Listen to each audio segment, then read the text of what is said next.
இது அவரும் அதே இடத்துல நின்னுட அந்த காருக்குள்ள இருந்து 4 ஆட்கள் வந்து நின்னுறாங்க. வாங்க நாங்க உங்களை கூட்டிட்டு போறோம்னு சொல்லி கூப்பிட்டு இருக்காங்க. ஆக்சுவலா அந்த காருக்கு ஓனரே அவர் தான் போல இருக்கு, பெரிய பணக்காரர் போல இருக்கு. இவங்க எல்லாருமே அவருக்கு சர்வெண்ட் தான் போல இருக்கு. அதுல ஒரு சர்வெண்ட் வந்துட்டு, சார் நீங்க இப்படி தனியா ரோட்ல நடக்க கூடாது, அது சேஃப் கிடையாது, வாங்க நாங்க உங்களை கார்ல கூட்டிட்டு போறோம்னு சொல்லி கூப்பிடுறாங்க.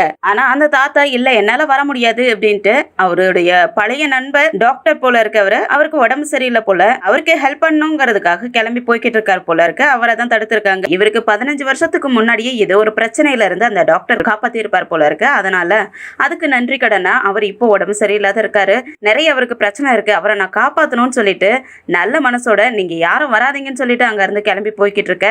ரோடு கிராஸ் பண்ணலான்ட்டு ஜிப்ரா கிராசிங்ல கிராஸ் பண்ணிக்கிட்டு இருப்பாரு. அந்த சமயத்துல அப்போ ஒரு வேகமா ஒரு வண்டியோடைய லிங்க் டிஸ்கிரிப்ஷன்ல கொடுத்துருக்க, மறக்காம விசிட் பண்ணுங்க.